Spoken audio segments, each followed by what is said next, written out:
You've probably heard someone called a Luddite, right? You know, that person who hates their smartphone or refuses to get with a program. But what if I told you the original Luddites weren't actually anti-technology at all? Well, let's get into it and uncover the real story behind one of history's most misunderstood movements. Okay, so before we can really understand who the Luddites were, we got to tackle the modern myth of who we think they are. We've all used the word, but what does it really mean to us today? In today's world, a Luddite is basically a technophobe. You know, someone who just irrationally hates new stuff. It's kind of that go-to gentle insult for anyone who's a little slow picking up the latest gadget. Not even close. To get to the real truth, we need to peel back that modern definition and figure out what was really going on. And our story starts way back in early 19th century England. All right, so let's set the scene. We're talking early 1800s England. And this isn't just, top hats and Jane Austen novels. No, this was a time of huge economic stress and radical industrial change, all happening while the Napoleonic Wars were raging.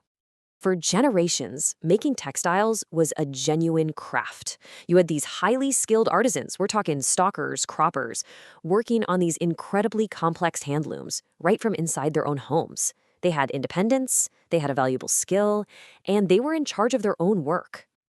And then everything started to change. New machines started popping up in factories, specifically things like the wide frame loom and the shearing frame.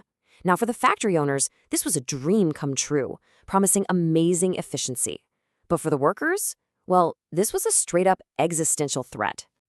And look, this threat wasn't just about making things faster. These machines were specifically designed to make skills worthless, which meant factory owners could hire cheaper, less experienced workers to do the same job. This absolutely cratered the wages for skilled artisans. It forced them out of their homes and into factories, and a lot of the time, the stuff they were making was actually lower quality. So for them, this wasn't progress. It was the systematic destruction of their entire way of life. So, what do you do when your whole world is on the brink of collapse? You don't just sit back and watch. No, these skilled workers, they organized, they thought back, and they did it under a name that would go down in history. They rallied around this mysterious, almost legendary figure called General Ned Ludd. Now, was he a real person? Probably not.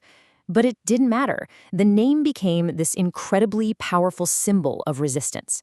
So when letters were sent to factory owners, they weren't signed by some random person, they were signed by General Ludd, giving their demands the force of an entire army.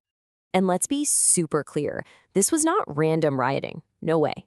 This was a calculated, disciplined campaign.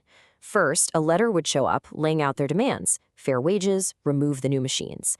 If those demands were ignored, well, then came the organized nighttime attacks, and they were surgical about it, targeting only the specific machines that were destroying their jobs and their wages. The uprising just exploded in 1811, and it burned hot for a couple of really intense years. But the government's response was just as fast and way more brutal. In just a few short years, new laws, mass trials, and military force brought the whole thing to a violent end. You see, the British government didn't look at this and see a labor dispute. In their eyes, especially with the Napoleonic Wars going on, this was a full-blown rebellion, an insurrection, and it had to be stamped out with overwhelming force. Their main weapon was a new law called the Frame Breaking Act. And get this law made destroying a machine a capital offense. Just let that sink in for a second. Smashing a piece of machinery was now punishable by death. And they weren't bluffing. They brought in the army to enforce it. At the height of the uprising, the government deployed 12,000 soldiers to stop the Luddites. To put that into perspective, that's more troops than the Duke of Wellington had fighting Napoleon in the Peninsular War at that exact same time. It's just an incredible number. The contrast here is just so stark. It's unbelievable. On one side, you have workers demanding fair wages and some protection for their craft. And on the other, the state's response is the death penalty, a full military deployment, mass arrests, and executions. But not everyone was against them. The Luddites had some powerful supporters, including the famous poet Lord Byron. He actually gave a passionate speech in Parliament defending them, and he delivered this powerful line saying he'd seen less human misery in the most oppressed places he'd traveled than he was seeing right there in England. So In the end, the government's iron fist, well, it worked. The movement was crushed. But their story, their fight, it didn't just disappear. It left behind this powerful echo that we can still hear today. And this brings us to the most important point of all, the one that completely flips the modern myth on its head.